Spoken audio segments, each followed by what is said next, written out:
A distanza di poco più di 20 anni, no, dal crollo del muro di Berlino e del comunismo nei paesi dell'Est Europa, ha ancora senso parlare di comunismo? Ma io credo di sì, e dico anche perché.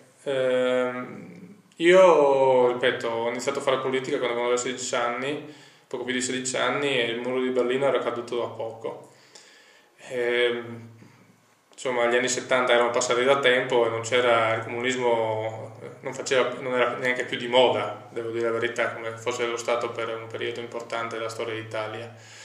Però ecco, l'importante credo che sia avere ancora in Italia una formazione politica o delle formazioni politiche che facciano riferimento a quello che è il cittadino lavoratore o la cittadina lavoratrice. Il PD questo non lo fa più, perché il PD parla di cittadino consumatore, l'ha detto più volte Bersani nelle sue uscite pubbliche, che il centro della sua azione politica del Partito Democratico deve essere il cittadino consumatore. Quindi tu dici il tema ancora Caldo, vale, forte, il tema del lavoro. sì, il conflitto tra capitale, cioè tra chi ha i soldi e che ci mette il lavoro, è secondo me ancora forte e preponderante nella nostra società. Lo stiamo purtroppo vedendo tutti i giorni dalle vertenze che ci sono sia nel nostro territorio che nel nostro paese e non solo. Sta di fatto naturalmente che bisogna essere anche in grado di non essere ancorati a letture della società, diciamo, sorpassate e sapere anche leggere il proprio tempo. E da questo Sì, punto di vista, tu dici bisogna leggere il proprio tempo, sì. no? Non trovi che sia un po' anacronistico presentarsi un simbolo con falce e martello? Allora, dico subito, la falce e martello è il simbolo, sì, del Partito Comunista, ma soprattutto in Italia, ma soprattutto di un'altra cosa che mi sta molto a cuore, è il movimento operaio. Il movimento operaio ha segnato in Italia un momento di lotta e di conquista dei diritti che, se andiamo a leggere, basta conoscere la storia un po' del nostro paese, non ha avuto eguali nel corso della storia del nostro paese. Penso, qualcuno ci accusa di vecchiume, allora io faccio questa considerazione. C'è un partito in Italia, che era il Partito Socialista Italiano, che anche questo aveva falce e martello nel proprio simbolo. E poi scelse un'altra strada, fu Craxi a volerlo cambiare. E sappiamo poi come è finito quel Partito Socialista lì. È un partito che, togliendo quel simbolo, ha anche totalmente, aveva già iniziato, ma in quel momento ha deciso totalmente di rompere le radici con quella che era la tradizione del movimento operaio italiano. E poi abbiamo visto che cosa ha prodotto.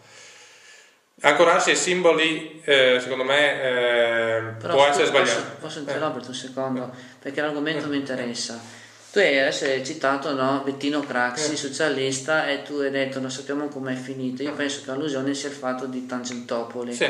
Però non ti pare invece che il discorso delle tangenti, di una certa corruzione che c'era tra politica e imprenditori, non ha riguardato solo il Partito Socialista, Sì, ma anche la Democrazia Cristiana, e che l'impressione è che lui, no, abbia solamente detto ai giudici come stanno realmente le cose, per questo lui ha pagato, tra virgolette, un po' per tutti. sì, ma vuol dire la questione morale, insomma, mi sembra che, cioè, vuol dire, se non fosse stata posta, cioè, pensiamo adesso alla rivalutazione di questa figura, cui va dato tutto il rispetto, come naturalmente le due persone che, insomma, sono decedute. Tuttavia, ecco, pensiamo se, cioè, vuol dire, negli anni '80 c'era una figura come quella di Enrico Berlinguer che aveva posto al centro nei suoi comizi, nella sua azione politica, il tema della questione morale. Se fosse stata posta anche dagli altri partiti, penso che il delirio della Milano da bere sarebbe stato di sicuro contenuto. Che ci fosse corruzione in quell'Italia è vero, purtroppo c'è anche adesso, e questo lo vediamo purtroppo dalle cronache dei giornali. Quello che voglio dire io, però, ecco, attenzione, io sono contrario alla retorica del nuovo. Io voglio comunque tentare di proseguire un cammino che è stato fatto nel corso del secolo scorso in Italia, che era il cammino per l'appunto del movimento operaio, della conquista dei diritti da parte di chi non aveva soldi ma metteva le braccia o la propria intelligenza nel posto di lavoro, e che molto spesso veniva sfruttato e che poi ha combattuto e ha acquisito dei diritti. penso che bisogna fare riferimento a quella miglior tradizione lì, che non è proprio una tradizione partitica, è una tradizione movimentista forte. Dopodiché, guardiamo in Europa adesso, ci l'avevano dato per sconfitti, per spacciati, però io vedo ad esempio la Linke in Germania. La Linke, che è un partito che come noi fa riferimento alla sinistra europea, ha circa il 20% dei consensi e ne sta acquistando sempre di più. Non è che cita Marx a memoria o Engels a memoria o le opere di qualche filosofo alla page. Propone ricette concrete per la soluzione dei problemi materiali di quella che è gran parte della società tedesca. Ed è così che sta acquisendo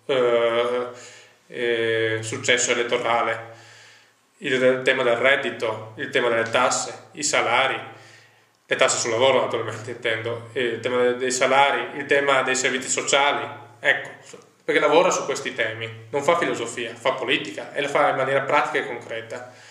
Anche noi abbiamo avuto una grande stagione in cui molta gente ci votava, pensiamo ad esempio alle politiche che hanno visto vincere Prodi di un soffio. Lì abbiamo avuto un ottimo risultato elettorale a livello nazionale. Poi questo non è più stato. Perché? Perché la gente ci aveva votato per fare qualcosa e questo qualcosa non è stato fatto. Quindi pensiamo, se io a Portoguaro mi fossi accodato alla lista di Antonio Bertoncello, della lista di Antonio Bertoncello, e non avessi sollevato, che ne so, il tema della laicità, o delle coppie di fatto, questo, io mi chiedo perché avrebbe dovuto votare me e non il PD. Io sarei stato più o meno la stessa cosa. Io invece questo tema lo voglio sollevare, perché credo che la gente ci voti anche per questo, cioè per porre delle questioni sul territorio che gli altri non hanno voglia o il tempo o il coraggio di porre. E naturalmente se la questione la pongo, poi la devo portare avanti. Cioè non la posso porre adesso che siamo in campagna elettorale e poi fra un mese dimenticarmene.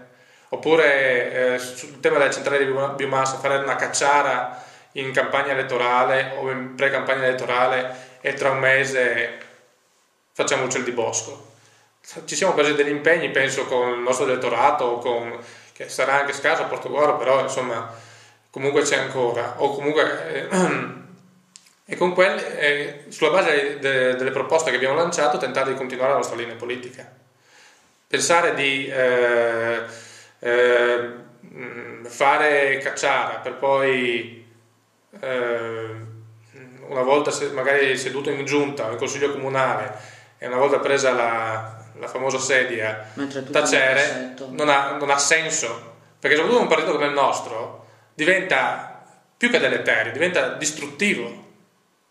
Allora per tentare di restare in questo momento, restare importante nella scena politica e poi tentare di riguadagnare il consenso che avevamo fino a qualche anno fa, è importante insomma rischiare di stare fuori, però continuare a fare politica, perché non necessariamente chi sta in giunta o in consiglio fa politica. Si può stare in politica anche in consiglio o in giunta stanno zitti. Penso che da quando durante il commissariamento noi abbiamo continuato a fare politica, abbiamo continuato sul tema delle biomasse, la terza corsia, da ultimo il tema delle coppie di fatto. Penso che questa è la strada migliore per riuscire a riguadagnare la fiducia degli elettori e di chi ci votava fino a qualche anno fa. Sì, in sostanza tu dici, vabbè, la politica è un po' fare il compromesso, ma su certi argomenti non si può, come dire, passare sopra, bisogna mettere dei paletti, insomma. Sì, no, esatto, perché si viene snaturati. Sì, ma soprattutto per chi vota Rifondazione, penso che quello sia molto importante. Perché l'elettore di Rifondazione, guardate bene, cioè non è un trinariciuto che conosce Marx a memoria oppure che filosofeggia da mane a sera. È una persona che vuole ti vota per avere dei risultati. Poi capisce che anche le battaglie si possono perdere, però pretende che con intelligenza e con caparbietà quelle battaglie vengano portate avanti e non, diciamo, fatte evaporare non appena si conquista uno scranno in qualche giunta o in qualche consiglio. Tutto qua.